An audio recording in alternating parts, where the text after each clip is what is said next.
morning, everyone, and thank you for joining us. Let me begin by thanking Misty LaPerriere with Sailor Freedom, an organization that is tremendous when it comes to all the resources they provide for human trafficking victims and so much more.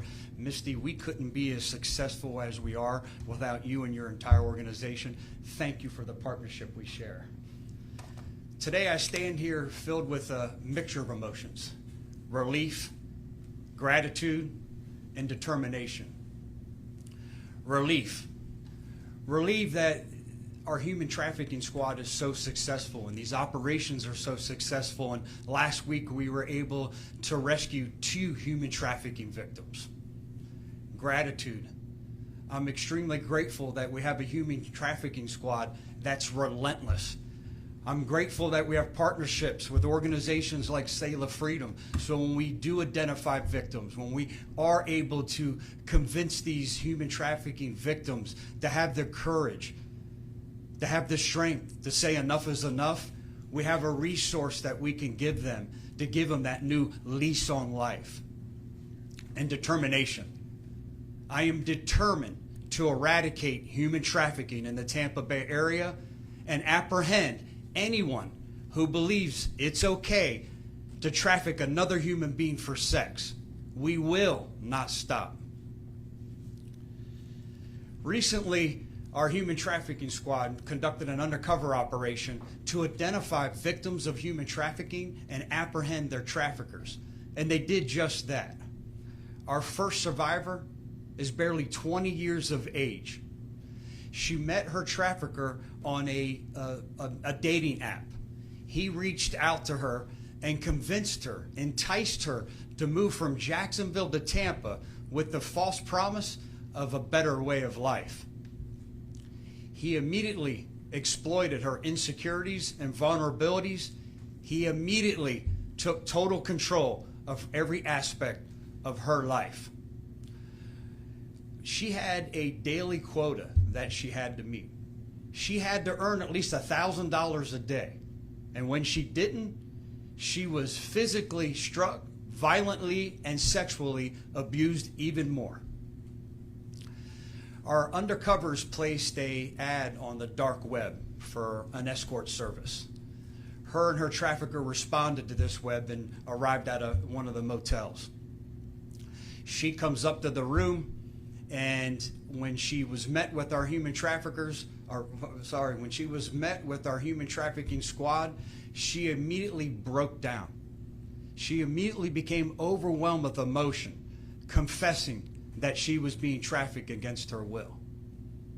We walked downstairs to the lobby where her trafficker, 31-year-old Ronell Fentress, was anxiously awaiting for her and her money. He was placed under arrest. He is charged with human trafficking, deriving proceeds from prostitution, forcing another to become a prostitute, and violation of probation, fleeing to elude. He's an early releasee from prison. He is no stranger to trouble. He has 19 felony charges with 3 felony convictions and has served some time in federal prison. My hope is that he will never be afforded the opportunity to be released from prison ever again. Our second case is like a plot out of a scary movie. It is that horrible. Our second survivor, this victim, has been trafficked for over the last 15 years.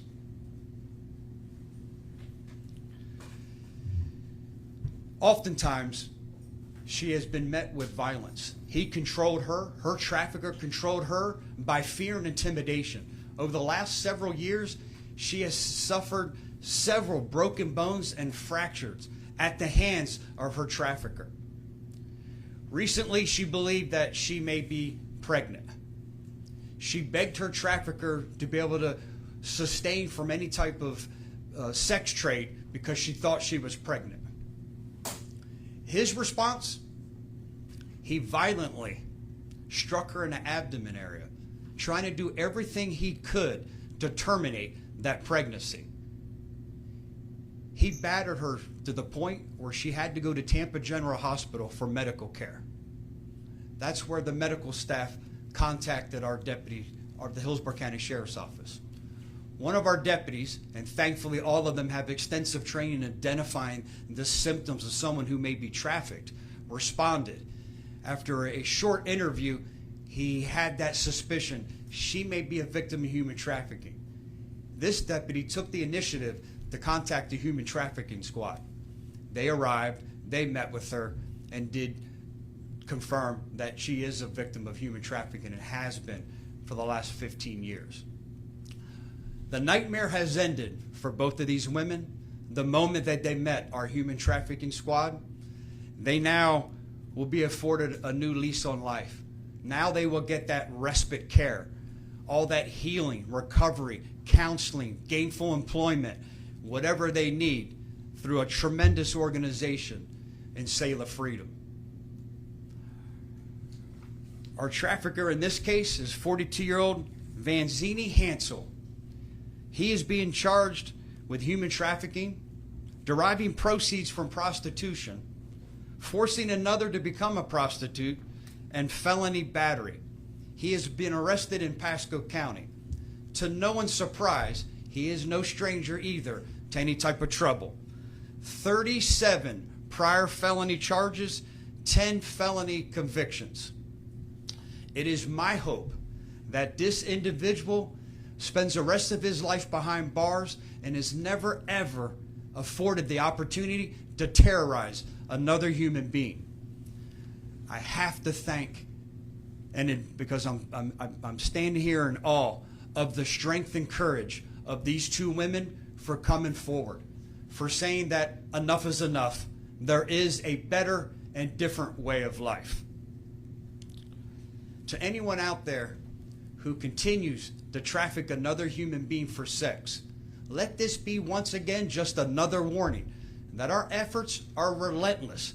We will not stop. We have a human trafficking squad and an office filled with extremely talented individuals. The odds are against you. We will find you. Do not traffic another human being in this Tampa Bay area, because if and when you do, you will be caught, and you will, with the help of our state attorney, spend the rest of your life behind bars, exactly where you belong. To anyone out there who believes they may be a victim of human trafficking, or anyone who knows or feels that another human being is being trafficked against their will, please know that help is only a simple phone call away. If it's something exigent, call 911. Or you can contact the Florida Human Trafficking Hotline at 1-855-352-7233. That's 1-855-FLA-SAFE. Again, help is as simple as a telephone call away. At this time, I would introduce Misty LaPerriere with Selah Freedom to come forward and share just a little bit more. Oftentimes, we talk about the help and resources that are available, but I think it's important for everyone to hear from Misty and exactly how her organization can help somebody when they finally can muster up enough strength and determination to have that courage and ask for help. Misty, I'll turn it over to you. Thank you. Good morning.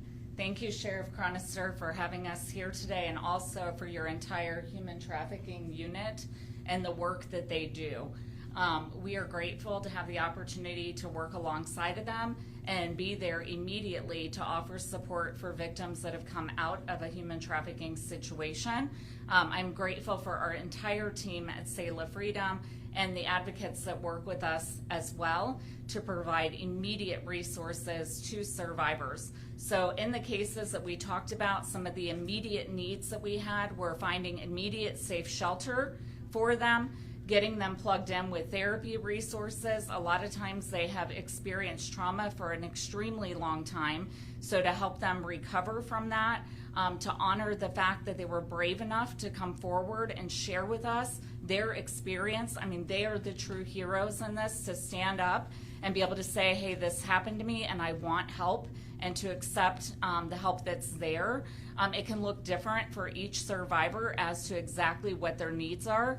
I know we had a case earlier this year. It was help with some of their immigration stuff. We were able to meet that and help them. For other survivors, it's housing, it's medical needs, it's dental care, it's therapy. They need help with schooling, job resources. Those are things that we can offer at Selah Freedom. So I am immensely grateful to be able to work with Hillsborough County Sheriff's Office and their entire human trafficking unit. I will share they are top notch at going after traffickers.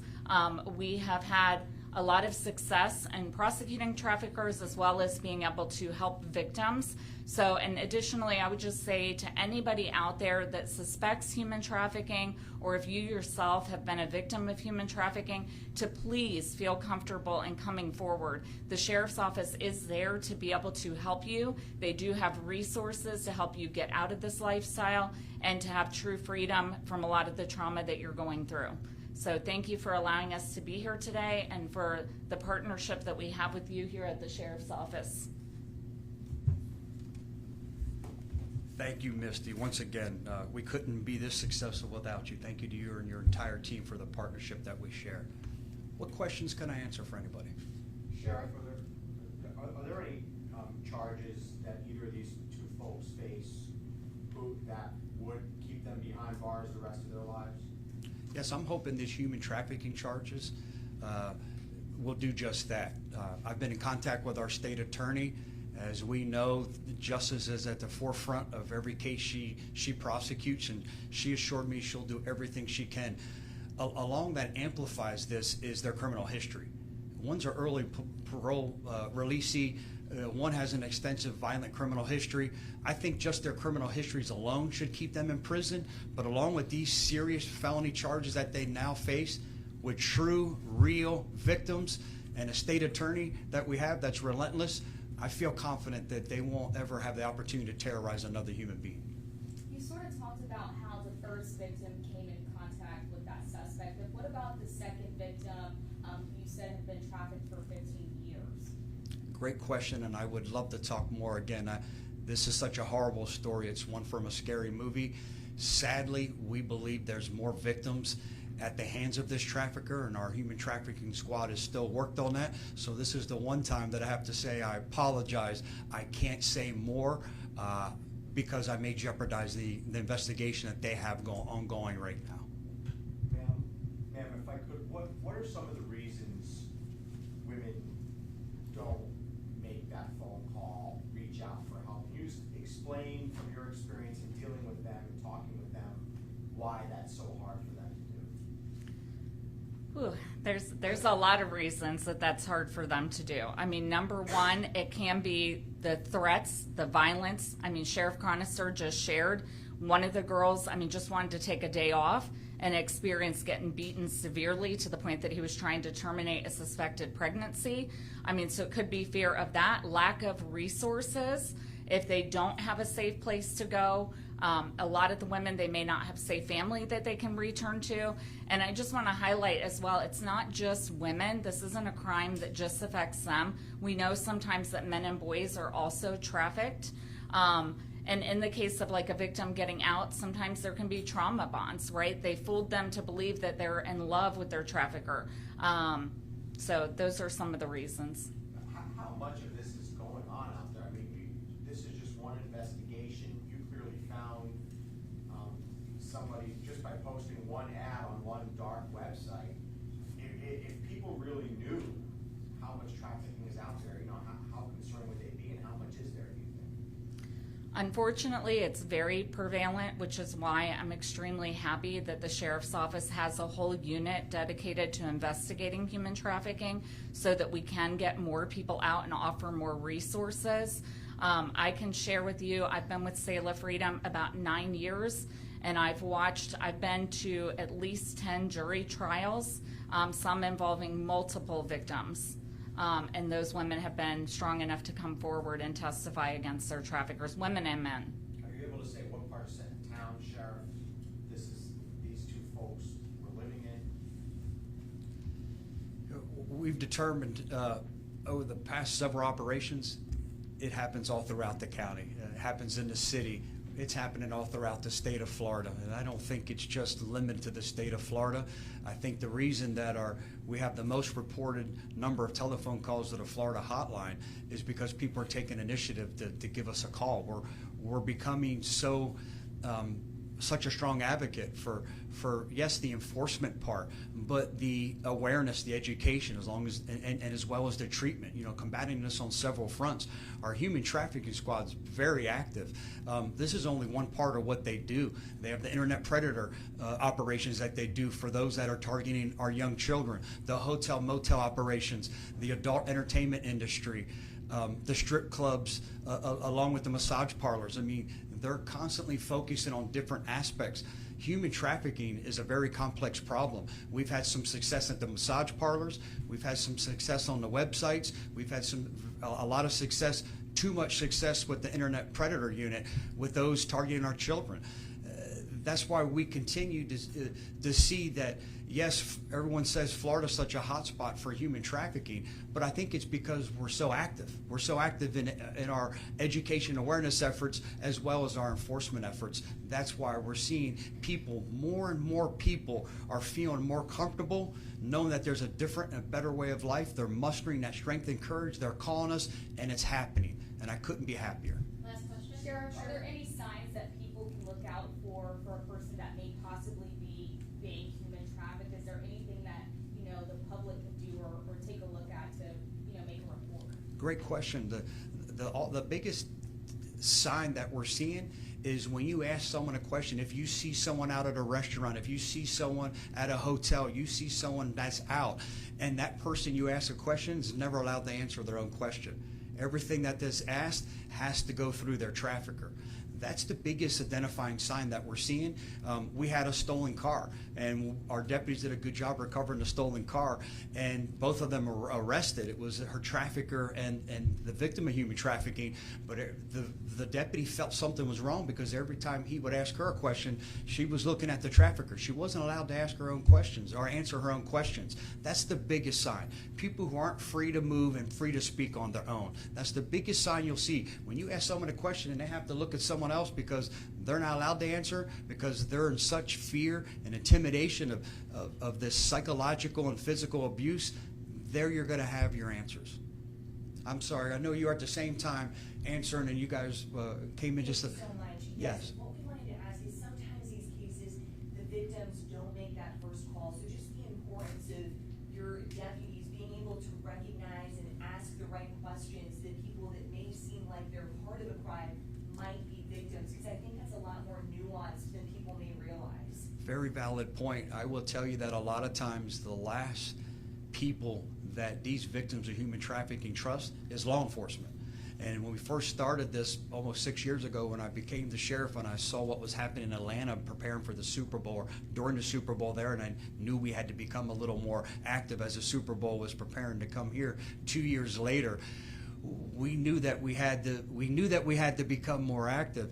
And we saw individuals who were feeling more comfortable coming forward. What we found is the last thing they wanted to do is talk to law enforcement, right? Because you're not going to be able to help me. You're just going to get me in more trouble. You're going to cause me to be beat more by the person that's trafficking me.